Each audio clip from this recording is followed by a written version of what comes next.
If you like it, we will have another session wherein we would talk about instinctive intelligence, we would talk about emotional intelligence, and we would talk about higher than the spiritual intelligence. So this time we are talking about three intelligences. One is concrete mental intelligence, which is like governed by your left part of the brain, which is governed by your throat chakra, and right part of the brain, which is governed by your ajna chakra or agya chakra, which is abstract mental intelligence. And intuitive intelligence also is coming from the right part of the brain, although we have some midbrain also activity which takes care of that. We have what you call third eye also, which is also about the intuitive part of it, but it is also some part of it is in the right brain as well. Subjective, and this one is objective. Left brain is objective, rational, logical, whereas the right brain is subjective, intuitive, emotional. Right? So law, as we say, law is blind. Blind means what? It is objective. It puts everyone on the balance of truth. कि अगर ये सही है कि नहीं है, whosoever is able to prove that it is truth, then that would happen, and the judgment would be as per that. So that is the objectivity, that whosoever is in the front of the judge, the judgment is going to be irrespective of who is in front of that. It's like blindfold eyes, as we see in the pictures. You must have seen that. That is what we consider as objective. And subjective is that it is not dependent on logic, it is beyond logic, you can say. We'll keep coming back on this if you have questions. So these are another aspect of intelligences which we are not going to deal much in detail in this part of it, but you can have a look at this. We will share this PPT with you, so don't worry, you don't have to take notes from this. We will share this PPT. So I'm not going to read all of this because we are not going to, I'm just giving you one aspect of it. As I told you that there is instinctive intelligence which is governed by the navel chakra. And then I talked to you about the emotional intelligence which is governed by the heart chakra. And if it is lower intelligence, lower emotion, then it is governed by solar plexus. If we say there are more than 7 chakras, if there are 12 chakra system, then we say that okay, solar plexus is about lower emotions, and higher emotions, universal love is coming from the heart chakra. So that is about emotional intelligence that we talk about. So right now in this session we can't cover everything, so we are just coming back to this, what I just explained to you, that navel chakra is the center of energy which is associated with instinctive intelligence. Solar plexus and heart is about, heart chakra is about the center of the chest, solar plexus is here below that, and it is the associated intelligence is emotional intelligence. I have already talked to you about the throat chakra. I have already talked about mid-brow, that is the ajna or agya chakra. And the spiritual, is spiritual intelligence is about the top of the head. So that chakra is responsible about the everything, that the connectivity you have with everything else in the world. Like I said to you earlier, that I am also a healer, energy healer of Master Delpe. This slide is coming from Master Delpe, who is again a spiritual master, from whom I have attended more than 15 training programs, including Third Eye Mastering. He has a book also on Mastering Third Eye. He has a book on Hidden Dangers of Meditation and Yoga, and many other books. He is one master who explains logically a lot of things about which are more subjective in nature, as we consider them to be in the esoteric world. So he is a very different kind of a trainer.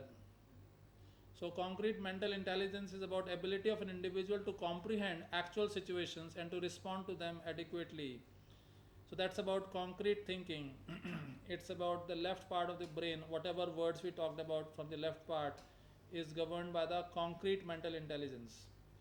So mental is in two parts, you can say, is about the concrete is about logical, and abstract is about beyond linear actually. Linear thinking is defined as a process of thought following known cycles or step by step progression, where a response to a step must be elicited before another step is taken.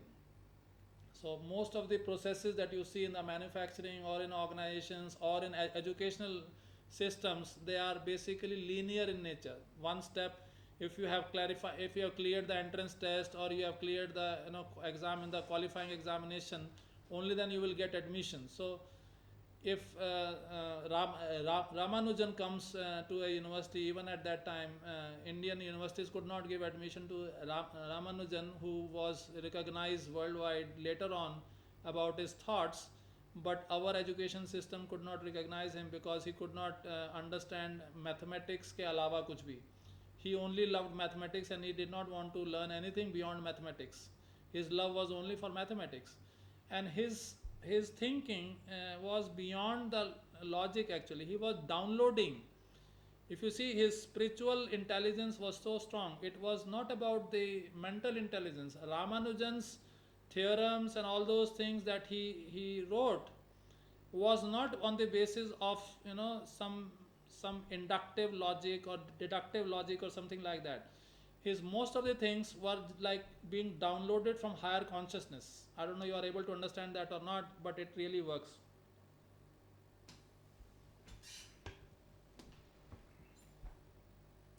So linear thinking is what most of the time we are dealing with. Whether they are educational institutions or they are business organizations, most of the time we are bound in the linear thinking mode or logical thinking mode, which is a process in which one uses reasoning consistently to come to a conclusion, and problems or situations that involve logical thinking call for structure, for relationships between facts, and for chains of reasoning that make sense. So all these organizations where we have machines, those who are doing work, uh, so automation and everything comes only when you have logical thinking. You can't automate things unless you have logical thinking. So it's good to have mass production, and for that it is good to have logical thinking. It is good to have linear thinking, because you are engaged in the process of mass production. Then comes the analytical thinking. Analytical thinking is the process of breaking down complex information or comprehensive data into fundamental parts or basic principles. So that is about analyzing part of it. In Bloom's taxonomy, we say if we are teaching to the students, then there are different levels which you need to consider. So the first one is the remembering level, level 1. Second is understanding that. So when you say the numbers are 1, 2, 3, 4, 5, 6, 7, 8, 9, and then you keep on making more numbers out of that, it goes up to infinity. So you need to remember these numbers. You need to remember alphabets, A, B, C, D, Ka, Kha, Ga, Gha. जब तक नहीं आएगा, उसको याद नहीं करेंगे, तब तक वो concept of language would not come. So that is important for any foundation that you want to create, for any subject of knowledge that you want to create. But then once you know about that, it is something like this, that when you learn to start driving a car, you sit like this on the steering wheel actually, as if you would see where the bonnet ends and where the road is. So you don't sit like this in the car when you are learning how to drive, and your entire focus and attention is on the car driving, because you need to remember, understand, analyze that how we want to negotiate if something comes up in between and all that. You have not practiced this to the level that it comes from your subconscious mind immediately. If somebody comes in front of you, you put a brake. That comes only by experience in that. So that is why doing again and again and again and again, that's learning by doing, practicing that. And this word continues for lifetime for doctors, lawyers, chartered accountants. They are allowed to give, they get certificate of practice. So there are sports person who practice 4 years to perform in an Olympic match. Right?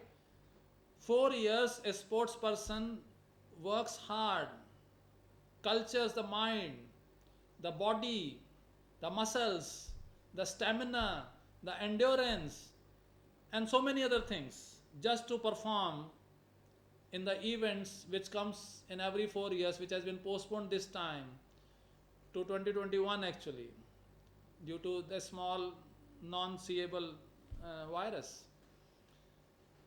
So what you have got from whatever I have said up till now, you need to write something in the chat. What are your learning lessons up till now? If you have any question, you can write that. Critical thinking is the process of carefully evaluating information and determining how to interpret it in order to make a sound judgment. So that's about critical thinking. We may do 6 thinking hats maybe next time. If we do one more, and if you want to attend that, what I am talking to you about, instinctive intelligence, emotional intelligence, and higher intelligences, maybe we take up this 6 thinking hats also by Albert de Bono in a more detailed manner, if we are able to get time that time. Critical thinking is something which is very, very important for problem solving. You need to critically evaluate. So 4th level in Bloom's taxonomy, from remember, understand, analyze, then is the evaluate after that. Apply. 3rd is apply. So learning to do is apply part of it. Remember, understand. So that's about learning to know part of it. Learning to do part is analyze.